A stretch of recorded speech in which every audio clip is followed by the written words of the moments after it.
अस्सलाम वालेकुम। Hi everyone, I am Idrees Ahmed and I welcome you to English.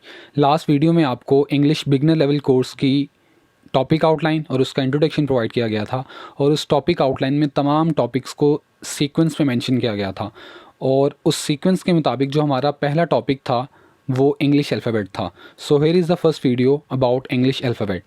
सबसे पहले I would like to tell you about what a language is.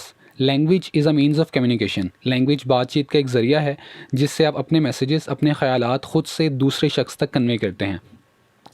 अब इस दुनिया में बहुत सारी लैंग्वेजेस हैं, लेकिन हम चूँकि इंग्लिश लैंग्वेज के बारे में बात कर रहे हैं, इसलिए इंग्लिश लैंग्वेज भी कुछ साइंस से मिलकर बनी है और वो साइंस ये हैं: ABCDEFGHIJKL MNOP QRST UVWX Y and Z।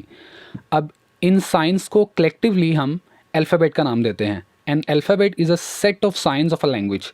किसी भी लैंग्वेज की जो साइंस होते हैं उनका जो सेट होता है कंप्लीट, उसको अल्फ़ाबेट कहते हैं। लेकिन अगर हम इंडिविजुअल साइंस की बात करें, for example PQJ G, in individual science को हम लेटर्स का नाम देते हैं। A से लेकर Z तक पूरा जो सेट है इसको अल्फ़ाबेट कहेंगे और इंडिविजुअली हम हर एक लेटर को हम हर एक साइन को लेटर कहेंगे। अब लेटर्स दो तरह के होते हैं, वाउ लेटर्स और कॉन्सोनेंट लेटर्स। जो मैंने सर्कल किए हुए हैं ग्रीन कलर से वो वाउ लेटर्स हैं। राइट साइड पर जो लेटर्स हैं वो स्मॉल लेटर्स हैं और जो लेफ़्ट साइड पर लेटर्स हैं वो कैपिटल लेटर्स हैं।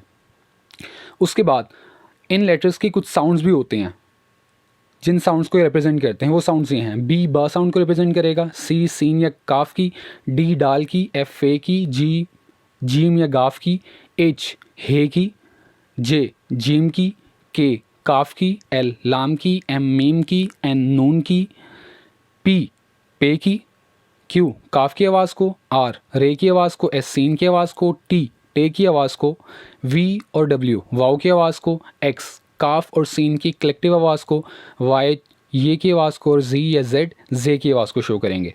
जो वाउ लेटर्स हैं A E I O और U, ये सारे लेटर्स वाउल साउंड्स मतलब अलिफ से या आइन से स्टार्ट होने वाली साउंड्स को शो करते हैं। Now as I told you, English letters को दो टाइप्स में डिवाइड किया जाता है: vowel letters and consonant letters. Vowel letters में A E I O और U लेटर्स आते हैं, जबकि बाकी 21 लेटर्स को कॉन्सोनेंट लेटर्स में शुमार किया जाता है। Mind it that English alphabet has 26 letters, जिनमें से 5 लेटर्स वाउल लेटर्स हैं जबकि बाकी 21 लेटर्स कॉन्सोनेंट लेटर्स हैं। Now the question is AE I O U इनको वाउल लेटर्स जबकि बाकी 21 लेटर्स को कॉन्सोनेंट लेटर्स क्यों कहा जाता है? क्योंकि ये दोनों वर्ड्स असल में दो साउंड्स को रिप्रेजेंट करते हैं। कॉन्सोनेंट साउंड्स ऐसे साउंड्स को कहते हैं जिनको अदा करते वक्त एयर के पैसेज यानी रास्ते में किसी भी किस्म की मुकम्मल, आधी या थोड़ी सी रुकावट पेश आती है, जबकि वाउल लेटर्स यानी वाउल साउंड्स ऐसे साउंड्स को कहते हैं जिनको अदा करते वक्त एयर के पैसेज यानी रास्ते में किसी भी किस्म की रुकावट नहीं आती।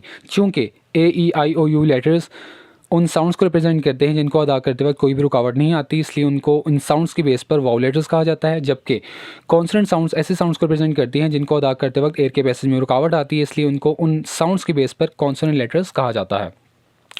अब आपके सामने एक डायग्राम है जिसमें सबसे नीचे लंग्स यानी फेफड़े हैं, उसके बाद सांस की नाली, उसके बाद वोकल कॉर्ड्स, उसके बाद मुंह यानी ओरल कैविटी और फिर नाक यानी नज़ल कैविटी। अब होता ही है कि फेफड़ों में से हवा सांस की नाली और वोकल कॉर्ड में से गुजरती हुई या तो मुंह के थ्रू बाहर आती है, फिर नाक के थ्रू बाहर निकलती है। अब कुछ ऐसे साउंड्स हैं जिनको अदा करते वक्त आपकी ज़बान ऊपर वाले पैलेट यानी तालू के साथ टच होगी या दोनों दांतों के दरमियान आ जाएगी, या फिर अक्सर औकात आपके लिप्स क्लोज हो जाएंगे और हवा का पैसेज टोटली ब्लॉक हो जाएगा। इस तरीके से प्रोनाउंस होने वाली साउंड्स को कॉन्सोनेंट साउंड्स कहा जाता है।